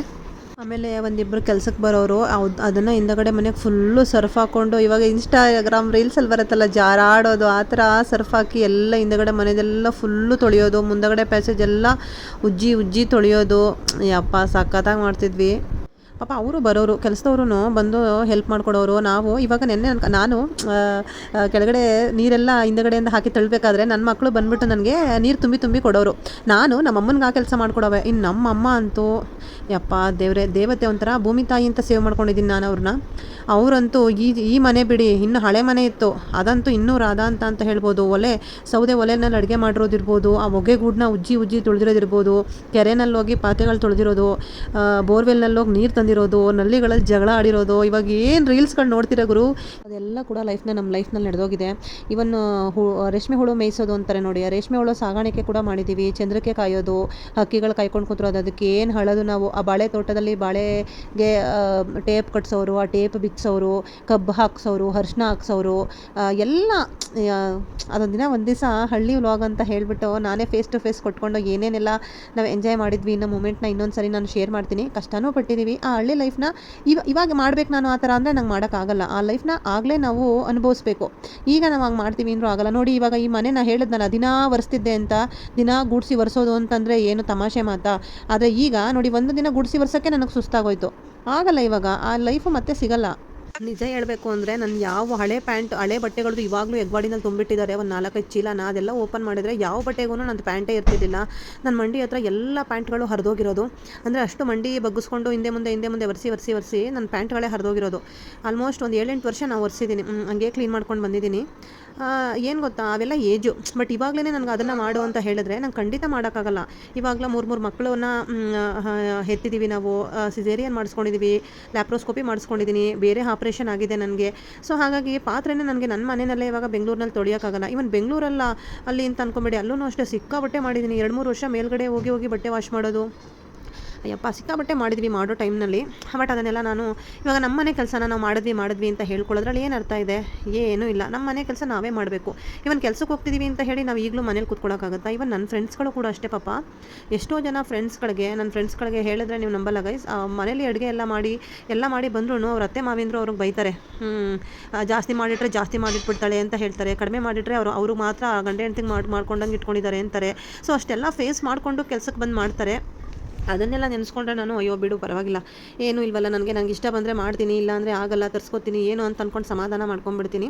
ಬಟ್ ವಾಟ್ ಎವರ್, ಇಲ್ಲೂ ಕೂಡ ಏನು ನಾವು ಕುತ್ಕೊಂಡು ತಿನ್ನೋ ಅಂತಹ ಸೌಭಾಗ್ಯ ಅಂತೂ ನಮಗೆ ಖಂಡಿತ ಇಲ್ಲ. ಬೆಳಗ್ಗೆ ಎದ್ದೇಳ್ತು ಅಂತಂದರೆ ಹೇಳಿದ್ನಲ್ಲ, ಎಲ್ಲ ಡೈಲಿ ವ್ಲಾಗ್ಗಳಲ್ಲೂ ಹೇಳಿದ್ದೀನಿ, ಎಲ್ಲರಿಗೂ ಸ್ನ್ಯಾಕ್ಸ್ ಬಾಕ್ಸ್ ಕಟ್ಟಬೇಕು, ಮಕ್ಕಳಿಬ್ರಿಗೂ ಸ್ನಾನ ಮಾಡಿಸ್ಬೇಕು, ರೆಡಿ ಮಾಡಿಸ್ಬೇಕು, ಬೆಳಗ್ಗೆ ತಿಂಡಿ ಮಾಡಬೇಕು, ಮಧ್ಯಾಹ್ನಕ್ಕೆ ಬೇರೆ ಸಪ್ರೇಟಾಗಿ ತೊಗೊಂಡೋಗ್ಬೇಕು ಒಂದೇ ದಿನ, ಮತ್ತು ಇಲ್ಲ ಬೆಳಗ್ಗೆ ಮಧ್ಯಾಹ್ನಕ್ಕೆ ಒಂದೇ ಥರ ತೊಗೊಂಡೋದ್ರೆ ಸಂಜೆ ಬಂದು ಬೇರೆ ಅಡುಗೆ ಮಾಡಬೇಕು, ಮಕ್ಕಳು ಓದಿಸ್ಬೇಕು, ಇದ್ರ ಮಧ್ಯದಲ್ಲಿ ಮನೆ ಕೆಲಸ 1000 ಇದ್ದೇ ಇರುತ್ತೆ. ಹಂಗಂತ ನಾನು ಮಾಡಿದೆ ಮನೆ ಕೆಲಸ ಅಂತ ಹೇಳೋಕ್ಕಾಗಲ್ಲ. ಯಾರಿಗೋಸ್ಕರ ಮಾಡ್ತೀವಿ? ನಮಗೋಸ್ಕರನೇ ಮಾಡ್ತೀವಿ, ಮಕ್ಕಳಿಗೋಸ್ಕರನೇ ಮಾಡ್ತೀವಿ. ಬಟ್ ಇವಾಗ ಬೇರೆ ಕಡೆ ಎಲ್ಲ ನನಗೆ ಏನು ಮಾಡಿದ್ದಾರೆ ಹಂಗೆ ಹಿಂಗೆ ಅಂತ ಹೇಳ್ಬಿಟ್ಟಾಗ ಸಖತ್ತು ನನಗೆ ಅನಿಸುತ್ತೆ, ಅಪ್ಪ ಇವಾಗ ಇಷ್ಟೆಲ್ಲ ಕಷ್ಟಪಡ್ತಿದ್ದೀವಿ, ನಾಳೆ ದಿನ ನನ್ನ ಮಕ್ಕಳು ಬಂದ್ಬಿಟ್ಟು ನೀನು ಏನಮ್ಮ ಮಾಡಿದೀಯಾ ಅಂತ ಹೇಳಬಾರ್ದು ಅಂತ ಇವಾಗಲೇ ನಾನು ವಿಡಿಯೋ ಮಾಡ್ತಾಯಿದ್ದೀನಿ. ಆವಾಗ ನಾನು ಈ ವಿಡಿಯೋನ ತೆಗೆದು ತೋರಿಸ್ತೀನಿ, ನೋಡು ನಿನಗೆ ನಾನು ಮನೆಯಿಂದ ಆರಾಮಾಗಿ ಮಲ್ಕೊಂಡಿರ್ಬೋದಾಗಿತ್ತು, ಬಟ್ ಇವನು ಎಜುಕೇಷನ್ಗೋಸ್ಕರ, ನನ್ನ ಮಕ್ಕಳ ಎಜುಕೇಷನ್ಗೋಸ್ಕರ, ನನ್ನ ಮಕ್ಕಳನ್ನ ಒಳ್ಳೊಳ್ಳೆ ಸ್ಕಿಲ್ ಕಲಿಸ್ಬೇಕು ಅನ್ನೋದಕ್ಕೋಸ್ಕರ ಒಬ್ಬರ ಒಂದು ದುಡಿಮೆ ಸಾಕಾಗಲ್ಲ ಈ ಬೆಂಗಳೂರಿನಲ್ಲಿ. ಸೊ ಹಾಗಾಗಿ ನಾನು ದುಡ್ದಿದ್ದೀನಿ ನಿನಗೋಸ್ಕರ, ಇಷ್ಟೆಲ್ಲ ಕಷ್ಟಪಟ್ಟು ದುಡ್ದಿದ್ದೀನಿ, ಕೂತ್ಕೊಂಡು ಚೆನ್ನಾಗಿ ಬಡ್ದು ನಿಂಗೆ ಓದಿಸಿದ್ದೀನಿ, ಬರ್ಸಿದ್ದೀನಿ, ನೀನು ತಿನ್ನಿಸಿದ್ದೀನಿ, ನೀನು ತೊಳೆದಿದ್ದೀನಿ ಅಂತ ಹೇಳ್ಬೋದಲ್ವಾ. ಸೊ ಹಾಗಾಗಿ ಈ ವಿಡಿಯೋನ ಖಂಡಿತ ಮಾಡ್ತಾಯಿದ್ದೀನಿ. ನನ್ನ ಮಗ ಯಾವಾಗಾದರೂ ನನಗೆ ಹಂಗಂದರೆ ನಾನು ಖಂಡಿತ ಹೇಳ್ತೀನಿ. ಯಾಕೆಂದರೆ ಅವ್ರಿಗೇನೋ ನಾವು ಆಸ್ತಿನೇ ಮಾಡಿ ಇಟ್ಟಿರಬೇಕು ಅಂತ ಏನಿಲ್ಲ. ಇವಾಗ ಓದಿಸೋದು ಬರ್ಸೋದು ಅಂದರೆ ಅದು ಸುಮ್ಮನೆ ಹೇಳಿ ನೀವು ನಿಜವಾಗ್ಲೂ ಸೀರಿಯಸ್ಸಾಗಿ ಹೇಳ್ತೀನಿ, ಬೆಂಗಳೂರಿನಲ್ಲಿ ಓದಿಸಿದ್ರೆ ಅದೇ ಆಸ್ತಿ ಅಂತಲೇ ಅನ್ಕೋಬೇಕು ಇವಾಗ. ಅಟ್ ಎ ಸೇಮ್ ಟೈಮು ಎಷ್ಟು ಓದಿಸಿದ್ರೂ ಬೆಂಗಳೂರಲ್ಲಿ ವ್ಯಾಲ್ಯೂ ಇಲ್ಲ ಅನ್ನೋದನ್ನು ಕೂಡ ಹೇಳ್ತೀನಿ. ಯಾಕೆಂದರೆ ಎಲ್ಲ AI ಬಂದುಬಿಟ್ಟಿದೆ. ಇವಾಗಲೇ ರೆಸೆಷನ್ ಸ್ಟಾರ್ಟ್ ಆಗಿ ಎಷ್ಟು ಜನ ಇಂಜಿನಿಯರ್ಸ್ಗಳನ್ನ ತೆಗಿತಾ ಇದ್ದಾರೆ, ಬೇರೆ ಟೆಕ್ನಾಲಜಿಲಿರೋರನ್ನ ಆಲ್ಮೋಸ್ಟ್ ತೆಗಿತಾ ಇದ್ದಾರೆ. ಸೊ ಅದನ್ನೆಲ್ಲ ನೋಡಿದಾಗ ಬೇಜಾರಾಗುತ್ತೆ. ಏನು ಓದಿಸ್ಬೇಕು, ಏನು ಓದಿಸಿ ಇವಾಗಿರೋ ನಮ್ಮ ಜನ್ರೇಷನ್ ಅವ್ರಿಗೆ ಕೆಲಸ ಸಿಗ್ತಾಯಿಲ್ಲ. ಇನ್ನು ಮುಂದಕ್ಕೆ ಏನಪ್ಪ ಕೆಲಸ ಸಿಗುತ್ತೆ, ಅವ್ರಿಗೆ ಏನಾದ್ರು ಒಂದು ಬಿಸ್ನೆಸ್ ಸೆಟ್ ಮಾಡಬೇಕು, ಬಿಸ್ನೆಸ್ ಮಾಡೋದೇ ಥರ ಏನಾದ್ರು ಮಾಡಬೇಕು ಅಂತೆಲ್ಲ ಕೂಡ ಫೀಲ್ ಆಗುತ್ತೆ. ಬಟ್ ಏನೂ ಮಾಡೋಕ್ಕಾಗಲ್ಲ, ಎಲ್ಲ ಥರ ಯೋಚನೆಗಳು ಬರುತ್ತೆ. ನೋಡಿ, ಒಬ್ಬ ಅಪ್ಪ ಅಮ್ಮ ಆಗಿ ಇಷ್ಟೆಲ್ಲ ಯೋಚನೆ ಮಾಡಿರ್ತೀವಿ, ಸ್ಟ್ರಗಲ್ ಮಾಡಿರ್ತೀವಿ, ಮಕ್ಕಳು ನಮ್ಗೇನು ಮಾಡಿದ್ರು ಅಂತ ಹೇಳಿಬಿಟ್ರೆ ಸಖತ್ ಬೇಜಾರಾಗುತ್ತೆ.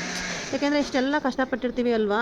ಹಾಗಾಗಿ ನನ್ನ ಮಗ ಒಂದೊಂದ್ಸತಿ ಇವಾಗಲೇ ಏನಾದ್ರು ಅಂದಾಗ ನಾನು ಇವಾಗಲೇ ಕೆಲವೊಂದು ಕಷ್ಟ ಗೊತ್ತಾಗಲಿ ಅಂತ ಹೇಳಿ ನಾನು ಇವಾಗಲೇ ಅವ್ರಿಗೆ ಹೇಳ್ತೀನಿ, ನೋಡಪ್ಪ ಹಿಂಗೆ ಮಾಡ್ತಾಯಿದ್ದೀವಿ ಅಂತ. ಬಟ್ ಏನೇ ಮಾಡಿದ್ರು ಅಷ್ಟೇ, ದೊಡ್ಡ ಫ್ಯೂಚರ್ ಆದಮೇಲೆ ಏನಂತಾರೋ ಏನೋ ಗೊತ್ತಿಲ್ಲ. ಏನಿವೆ, ನಾನು ದಾಸನೂರ್ಗೆ ಹೋಗಬೇಕಿತ್ತು. ಸೊ ದಾಸನೂರ್ಗೆ ಹೋಗಿರೋ ವೀಡಿಯೋಸ್ ಎಲ್ಲ ಅಪ್ಲೋಡ್ ಮಾಡಿದ್ದೀನಿ, ನೀವು ನೋಡ್ಬೋದು. ಹಾಗೆ ನನ್ನ ಫ್ರೆಂಡ್ ಒಬ್ರದ್ದು ಬರ್ತ್ಡೇ ಇತ್ತು. ಎಲ್ಲ ಅನ್ಕೊತಾರೆ ಸ್ಕೂಲ್ಗೆ ಹೋಗಿದ್ದಾರೆ ಅಂತ ಹೇಳಿದ್ರೆ ಆರಾಮಾಗಿ ಸ್ಕೂಲ್ಗೆ ಹೋಗ್ತಾರೆ, ಸಂಬಳ ಬರ್ತಾರೆ, ಸಂಬಳ ಎಲ್ಲ ಉಳಿಸ್ಕೊಂಡ್ಬಿಡ್ತಾರೆ ಅನ್ಬೋದು. ನಾವು ಆ ಸಂಬಳಕ್ಕೆ ಗಾಡಿಗೆ ಪೆಟ್ರೋಲ್ ಹಾಕಿಸ್ಬೇಕು. ಎಲ್ಲರೂ ಇವಾಗ ಏನೋ ಒಂದು ಫಂಕ್ಷನ್ ನಡೀತಾ ಇದೆ ಅಂತ ಹೇಳಿದ್ರೆ ಆ ಫಂಕ್ಷನ್ಗೆ ಒಂದೇ ಥರ ಸೀರೆ ತೊಗೋಬೇಕು ಅಂತ ಎಲ್ಲ ಹೇಳಿದ್ರು ನಾವು ಅಂತ ಕೋಲೆ ಬಸ್ಕೊಂತಾರ ತಲೆ ಕುಣಿಸ್ಬೇಕು. ಅದೇ ಥರ ಸೀರೆ ತೊಗೊಳಕ್ಕೆ ನಾವು ಬಂಡವಾಳ ಹಾಕಬೇಕು, ಬ್ಲೌಸ್ ಹೊಲ್ಸಕ್ಕೆ ಬಂಡವಾಳ ಹಾಕಬೇಕು, ಇನ್ನೊಂದೇನೋ ಎಲ್ಲ ಒಟ್ಟಿಗೆ ಚೂಡಿದಾರ್ ತೊಗೋತಿದ್ದಾರೆ ಅಂತ ತೊಗೊಬೇಕು, ಯಾರ್ದಾರು ಬರ್ತ್ಡೇ ಆಗಿದೆ ಅಂದರೆ ಇನ್ವೆಸ್ಟ್ ಮಾಡಬೇಕು, ಆಯಿತಾ. ಆಮೇಲೆ ಏನಾದರೂ ಇವಾಗ ಫಂಕ್ಷನ್ ನಡೀತಾ ಇದೆ, ಇವಾಗಲೇ ನೋಡಿ ಇಯರ್ ಎಂಡ್ ಆಗ್ತಾಯಿದೆ ಸ್ಕೂಲ್ದು, ಎಲ್ಲರಿಗೂ ಗಿಫ್ಟ್ ಕೊಡಬೇಕು. ಗಿಫ್ಟು ಕೆಳಗಡೆ ಇಟ್ಬಿಟ್ಟು ರೀಲ್ಸ್ ಮಾಡ್ತಾರೆ ನೋಡಿ, ಫ್ಯೂಚರಲ್ಲಿ ಹಾಕ್ತೀನಿ ಆ ರೀಲ್ಸು ನಿಮಗೆ. ಆ ಥರ ರೀಲ್ಸ್ ಮಾಡಬೇಕು ಅಂತ ಹೇಳಿದ್ರೆ ಎಲ್ಲರೂ 17 ಗಿಫ್ಟ್ ತೊಗೊಂಬರ್ಬೇಕು ಅಂತ ಹೇಳಿದ್ರು. ಸೊ ಅದಕ್ಕೆ ಹಾಕಬೇಕು. ಈಗ ಮನೆ ಹತ್ರನೇ ಒಬ್ಬರು ಫ್ರೆಂಡ್ಸು ಬನ್ನಿ ಎಲ್ಲ ಕಿಟ್ಟಿ ಪಾರ್ಟಿ ಥರ ಮಾಡೋಣ ಅಂತಾರೆ, ಅದಕ್ಕೆ ದುಡ್ಡು ಹಾಕಬೇಕು. ಏನು ಗೊತ್ತಾ, ಒಂದು ಸೊಸೈಟಿನಲ್ಲಿ ಇದ್ದೀವಿ ಅಂತ ಹೇಳಿದ್ರೆ ನಾವು ಹೀಗೆ ಬಂದಿರೋ ದುಡ್ಡೆಲ್ಲ ಸೇವ್ ಮಾಡಿಕೊಂಡು ಏನೋ ಮಾಡ್ಕೊಂಡು ಇದ್ಬಿಡ್ತೀವಿ ಅಂತ ಅಲ್ಲ. ಸೊಸೈಟಿಲಿ ಎಲ್ಲರೂ ಹೇಗಿರ್ತಾರೆ ನಾವು ಹಾಗೆ ಇರಲೇಬೇಕು. ನಮ್ದು ಹಳ್ಳಿ ಜೀವನನ ಏನೋ ಒಂದು ಮಾಡ್ತೀವಿ, ತಿಂತೀವಿ, ಆರಾಮಾಗಿ ಜಮೀನಲ್ಲಿ ದುಡಿತೀವಿ, ಇಷ್ಟ ಇದ್ದರೆ ಹೊರಗಡೆ ಒಂದಷ್ಟು ಹೋಗಿ ಸುತ್ತಾಡ್ಕೊಂಡು ಬರ್ತೀವಿ ಅಂತ ಅಂದ್ಕೊಂಡಿರ್ಬೋದು ನಾವು, ಆಮೇಲೆ ಇರ್ಬೋದು. ಬಟ್ ಇಲ್ಲಿ ನಾವು ಒಬ್ಬರು ಅಂಡರಲ್ಲಿ ವರ್ಕ್ ಮಾಡ್ತಿದ್ದೀವಿ ಅಂದರೆ 10 ಜನ ಹೇಗೆ ನಡ್ಕೊತಾರೆ ನಾವು ಹಾಗೆ ನಡ್ಕೋಬೇಕು. ನಮಗೆ ಆಪ್ಷನ್ನೇ ಇಲ್ಲ, ನಾವು ಇಷ್ಟ ಬಂದಂಗೆ ಇರೋಕ್ಕಾಗಲ್ಲ. ಒಂದು ಸೊಸೈಟಿಲಿ ನಮಗೆ ವ್ಯಾಲ್ಯೂವೂ ಇರಲ್ಲ. ನಮ್ಮ ಇಷ್ಟ ಬಂದಂಗೆ ಎಲ್ಲದರಿಂದನೂ ನಾವು ಹೊರಗಡೆ ಬಂದರೆ ನಮ್ಮನ್ನು ದೂರನೇ ಇಟ್ಬಿಡ್ತಾರೆ. ಕೊನೆಗೊಂದಿನ ಆ ಸ್ಕೂಲಿಂದ ನಮ್ಮನ್ನ ಓಡಿಸು ಬಿಡ್ತಾರೆ, ಅಥವಾ ಬೇರೆ ಒಂದು ಕಾರ್ಪೊರೇಟ್ ಲೆವೆಲಿಂದನೂ ಕೂಡ ಇವನಿಗೆ ಸೋಷಿಯಲ್ ಸ್ಕಿಲ್ ಇಲ್ಲ ಅಂತ ನಮ್ಮನ್ನ ದೂರನೇ ಉಳಿಸ್ಬಿಡ್ತಾರೆ. ಸೊ ಹಾಗಾಗಿ ನಾವು ಎಲ್ಲ ಒಂದು ಇದಕ್ಕೂ ನಾವು ಒಕ್ಕೊಬೇಕು. ಎಲ್ಲಿಂದ ಹೋಗಿ ಎಲ್ಲಿಗೋ ಹೋಗಿ ನಿಂತ್ಕೊತಾ ಇದೆ. ನನ್ನ ಮಗನಿಗೆ ಹುಷಾರಿಲ್ದಿರ ಊರಿಗೆ ಕರ್ಕೊಂಡು ಬಂದು ಅಲ್ಲಿ ದಾಸನೂರಿಗೆ ಹೋಗೋ ಕಡೆಯಿಂದ ಇಳಿದು ಇವಾಗ ಎಲ್ಲಿಗೋ ಬಂದು ನಿಂತಿದ್ದೀನಿ. ಏನಿವೆ, ಬ್ಯಾಂಗ್ಳೂರು ಜೀವನ ನಾವು ಅಂದ್ಕೊಂಡಷ್ಟು ಈಸಿ ಅಂತೂ ಅಲ್ಲ, ನೀವು ಅಂದ್ಕೊಂಡಷ್ಟು ಈಸಿ ಅಂತೂ ಅಲ್ಲ. ನೀವು ಅಂದ್ಕೊಂಡಷ್ಟು ಖುಷಿಯಾಗಿ ಮಜಾ ಮಾಡ್ಕೊಂಡೇನು ನಾವು ಬದುಕ್ತಾ ಇಲ್ಲ, ಕಷ್ಟಪಟ್ಟು ದುಡಿತಾ ಇದ್ದೀವಿ. ಹೇಳಿದ್ನಲ್ಲ, ಇದೇ 5 ನಿಮಿಷದ ರೀಲ್ಸ್ನಲ್ಲಿ ನನ್ನನ್ನು ಹಳಿಬೇಡಿ ಸ್ನೇಹಿತರೆ. 5 ನಿಮಿಷ ರೀಲ್ ಮಾಡಿ ಆಮೇಲೆ ನಾನು 60 ನಿಮಿಷ ಕೆಲಸ ಮಾಡಬೇಕು, 24 ಗಂಟೆ ಕೆಲಸ ಮಾಡಬೇಕು. ಆ ಸ್ಟ್ರಗಲ್ಸ್ ನಿಮಗೆ ಗೊತ್ತಿಲ್ಲ ಅಂತ ಹೇಳ್ತಾ ಒಂದು ವಿಡಿಯೋನ ಇವತ್ತು ಶೇರ್ ಮಾಡ್ಕೋಬೇಕು ಅಂತ ಅನ್ನಿಸ್ತು. ಸೊ ಶೇರ್ ಮಾಡಿಕೊಂಡೆ. ವಾಟ್ ಎವರ್ ಇಟ್ ಈಸ್, ಏನಿದೆ ಜೀವನದಲ್ಲಿ ಅದರಲ್ಲೇ ಖುಷಿ ಪಡಬೇಕು ಅಲ್ವಾ. ನಾನು ಆ ಥರ ಬದುಕೋಳು, ಏನು ಖುಷಿ ಇದೆ ಅದರಲ್ಲೇ ಖುಷಿನ ಹುಡ್ಕೋ ಅಂಥವಳು. ಈಗ ನೋಡಿ, ಇದನ್ನೇ ಉದಾಹರಣೆ ಹೇಳ್ತೀನಿ ನೋಡಿ. ಇದು ಬಂದುಬಿಟ್ಟು ಗಿರಿಜಾ ಕಲ್ಯಾಣ ಅಂತ, ನಮ್ಮ ಅಪ್ಪನಿಗೆ ಮೇಷ್ಟ್ರು ಆಗಿದ್ರು, ನಾಟಕದ ಮಾಸ್ಟ್ರು ಬಿಡಿಸಿರೋ ಅಂಥದ್ದು. ಅವ್ರ ಕಲೆ ಉಳ್ಕೋತು, ಅವ್ರು ಬಿಟ್ಟಿರೋದಕ್ಕೆ ಅವ್ರ ಹೆಸರು ಉಳ್ಕೊಂತು. ಬಟ್ ಆ ಮನುಷ್ಯ ಇಲ್ಲ ಇವತ್ತು. ಹಂಗೆ ನಾವೇನಾದರೂ ಮಾಡಿದರೆ, ನಾವೇನಾದರೂ ಆ ಥರ ಬದುಕಿದ್ರೆ, ನಾವು ಬದುಕಿರೋ ಸ್ಟೈಲು, ಬದುಕಿರೋ ರೀತಿ, ವೀಡಿಯೋಸ್ಗಳು, ಫೋಟೋಸ್ಗಳು, ಆ ಒಂದು ಲೈಫ್ ಸ್ಟೈಲು ಅದು ಉಳ್ಕೊಳ್ಳುತ್ತೆ. ಬಿಟ್ಟರೆ ಇನ್ನೇನು ಉಳ್ಕೊಳ್ಳೋದಿಲ್ಲ. ಸೊ ಹಾಗಾಗಿ ಏನೋ ಒಂಥರ ನನಗೇನೋ ಹೇಳೋಕ್ಕೂ ಏನೋ ಹೇಳ್ತಾ ಇದ್ದೀನಿ. It's okay. ಒಂಥರ ಇರೋ ತನಕ ನನಗೆ ಚೆನ್ನಾಗಿ ಬದುಕಬೇಕು ಅಂತ ಆಸೆ ಜೀವನದಲ್ಲಿ. ಯಾರಿಗೂ ಏನೂ ಕಷ್ಟ ತೋರಿಸ್ಕೊಳ್ದಿರ ನಾವು ಎಷ್ಟಾದ್ರೂ ಕಷ್ಟಪಡಲಿ, ಒಳಗಡೆ ಎಷ್ಟಾದರೂ ಜಗಳ ಆಡಿರಲಿ, ನಾವು ಹೊರಗಡೆಯವ್ರಿಗೆ ಯಾರಿಗೂ ಗೊತ್ತಾಗಬಾರ್ದು, ನಾವು ಹೀಗೆ ಚೆನ್ನಾಗಿದ್ದೀವಿ ಅಂತಲೇ ಬದುಕಬೇಕು ಅಂತ ಇಷ್ಟಪಡೋಳು. ಹಂಗೆ ಬದುಕ್ತಾ ಇದ್ದೀನಿ. ಬಟ್ ಕೆಲವೊಮ್ಮೆ ತುಂಬ ಟ್ರಿಗರ್ ಮಾಡ್ತಾರಪ್ಪ ಜನಗಳು. ನಿಮಗೇನು, ನಿಮ್ಗಂಗೆ ಹಿಂಗೆ ಅಂತ. ಏನು ಕಷ್ಟನೇ ಇಲ್ಲದೆ ಇರೋ ಥರ. ಮನುಷ್ಯ ಅಂದಮೇಲೆ ಕಷ್ಟ ಬರದೇ ಇರುತ್ತಾ? ಮರ ಗಿಡಗಳಿಗೆ ಬರುತ್ತೆ ಇವಾಗ ಕಷ್ಟ. ಮನುಷ್ಯನಿಗೆ ಬರದೇ ನಾನು ಮರಕ್ಕೆ ಬರುತ್ತಾ ಅಂತಾರೆ. ಮರಕ್ಕೂ ಕಷ್ಟ ಬರುತ್ತೆ ರೀ ಇವಾಗ ಅಂತೇಳಿ ಮನುಷ್ಯನಿಗೆ ಬರದೇ ಇರುತ್ತಾ? ಸೊ ಖಂಡಿತ ಬಂದೇ ಬರುತ್ತೆ. ಎಲ್ಲರಿಗೂ ಕಷ್ಟ ಬಂದೇ ಬರುತ್ತೆ. ನಮಗೂ ಬೇಜಾನ್ ಸ್ಟ್ರಗಲ್ಗಳು ನೋಡ್ಬಿಟ್ಟಿದ್ದೀವಿ, ಬೇಜಾನ್ ಹಾಸ್ಪಿಟಲ್ ಜೀವನ ನೋಡ್ಬಿಟ್ಟಿದ್ದೀವಿ. ನಾವು ಪಡುವಂತಹ ಹಾಸ್ಪಿಟಲ್ ಜೀವನನ ಬೇರೆಯವ್ರು ನೋಡಿದರೆ ಸತ್ತೇ ಹೋಗ್ಬಿಡ್ತಿದ್ರು. ನಾವಾಗಿದ್ದಕ್ಕಿನ್ನ ಬದುಕಿದ್ದೀವಿ. ಏನೋ ಗೊತ್ತಿಲ್ಲ, ಒಂದು 1/4 ಗಂಟೆ ವಿಡಿಯೋ ಮಾಡಿಬಿಟ್ಟು ಇದನ್ನು ಸಪ್ರೇಟ್ ವಿಡಿಯೋ ಮಾಡೋಣ, ನನ್ನ ಲೈಫ್ ಸ್ಟ್ರಗಲ್ಸ್ನೆಲ್ಲ ಹೇಳಿ ಅದನ್ನೇ ಸಪ್ರೇಟ್ ವಿಡಿಯೋ ಮಾಡೋಣ, ಮಗನೇ ಈ ವಿಡಿಯೋ ನೋಡು ಅಂತ ಟೈಟಲ್ ಹಾಕೋಣ ಅಂತೆಲ್ಲ ಅಂದ್ಕೊಂಡಿದ್ದೆ. ಬಟ್ ಗೊತ್ತಿಲ್ಲ, ಸುಮ್ಮನೆ ಎಲ್ಲ ಒಟ್ಟಿಗೆ ಅತ್ತಾಗ ಇನ್ಕ್ಲೂಡ್ ಮಾಡೋಣ ಅಂತ ಹೇಳಿ ಅತ್ಲಾಗಿ ಇನ್ಕ್ಲೂಡ್ ಮಾಡಿಬಿಟ್ಟೆ. ಒಂದು 20 ನಿಮಿಷ ಆದರೂ ಪರವಾಗಿಲ್ಲ, ಏನೋ ಒಂದು ಅಂತ ಹೇಳಿ. ಎನಿವೆ, ನನ್ನಿಂದ ಏನಾದರೂ ಇನ್ಸ್ಪಿರೇಷನ್ ಸಿಕ್ಕಿದ್ರೆ ತಗೊಳ್ಳಿ. ಬೈಕೋಬೇಕು ಅನಿಸಿದ್ರೆ ಖಂಡಿತವಾಗ್ಲೂ ಬೈಕೊಳ್ಳಿ, ನನಗೇನೂ ಬೇಜಾರಿಲ್ಲ. ಯಾಕೆಂದರೆ ಅಭ್ಯಾಸ ಆಗೋಗ್ಬಿಟ್ಟಿದೆ ಎಲ್ಲನೂ. ನನಗೂ ಭಾವನೆಗಳೇ ಸತ್ತು ಹೋಗಿದೆ. ಯಾರು ಏನೇ ಅಂದರೂ ಖಂಡಿತವಾಗ್ಲೂ ಏನೂ ಅನಿಸಲ್ಲ. ಯಾವ ರಿಲೇಷನ್ಶಿಪ್ಗೂ ನಾನು ಇವಾಗ ಅಷ್ಟು ವ್ಯಾಲ್ಯೂ ಮಾಡಬೇಕು ಅಂತ ಕೂಡ ಅನಿಸಲ್ಲ ಅಂತ ಹೇಳ್ತಾ ವ್ಲಾಗ್ನ ಮುಗಿಸ್ತೀನಿ. ಮತ್ತೆ ಸಿಗ್ತೀನಿ ಇನ್ನೊಂದು ವಿಡಿಯೋ. Thank you.